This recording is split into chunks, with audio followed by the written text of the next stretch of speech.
শিক্ষা পণ্য হবে না, আশ্বাস দিয়েছেন মুখ্যমন্ত্রী। রাজ্যের শিক্ষা ব্যবস্থার উন্নতিতে কেন্দ্রীয় শিক্ষানীতির পথে চলতে রূপরেখা নির্ধারণে বৈঠক। সমস্ত স্তরের শিক্ষা ব্যবস্থা নিয়ে আলোচনা হয়েছে। পড়ুয়াদের মিড ডে মিলের খাবার গুরুত্ব সহকারে দেখতে হবে। আগের সরকারের ভুল নীতির জন্য কেন্দ্রের সাহায্য মেলেনি। শিক্ষা পণ্য হবে না, ন্যাশনাল এডুকেশন পলিসির অন্তর্গত এই শিক্ষাকে আমরা উচ্চমানের শিক্ষায় নিয়ে যাব, ঘোষণা মুখ্যমন্ত্রীর।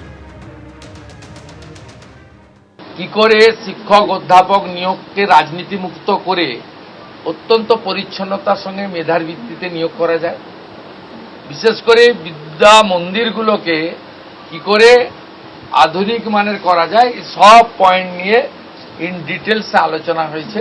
আমরা যতগুলো এনওসি দিয়েছি তারা ফাংশন করছে। আগে ইন্সপেকশন হবে, ইন্সপেকশন করার পরে তারা যদি যথাযথভাবে চলে এবং তাদের ফিস যদি নিয়ন্ত্রিত থাকে, সেক্ষেত্রেই তাদেরকে আগামী দিনে ছাড়পত্র বা অনুমোদন দেওয়া হবে।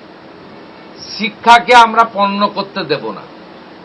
আর ন্যাশনাল এডুকেশন পলিসির অন্তর্গত এই শিক্ষাকে আমরা উচ্চমানের শিক্ষায় নিয়ে যাব এবং শিক্ষার যে নতুন আইন আছে তাকেও চেঞ্জ করার জন্য শিক্ষামন্ত্রীকে বলেছি আমি, প্রধান সচিবকে নিয়ে যত তাড়াতাড়ি সম্ভব বিধানসভার আগামী অধিবেশনে বিল আনতে, যাতে গার্ডিয়ানদের মধ্য থেকেই আগামী দিনে বিদ্যালয় পরিচালনার জন্য চেয়ারম্যান অথবা ভাইস চেয়ারম্যান দায়িত্ব গার্ডিয়ানের ভারতবর্ষের সব রাজ্যে আছে।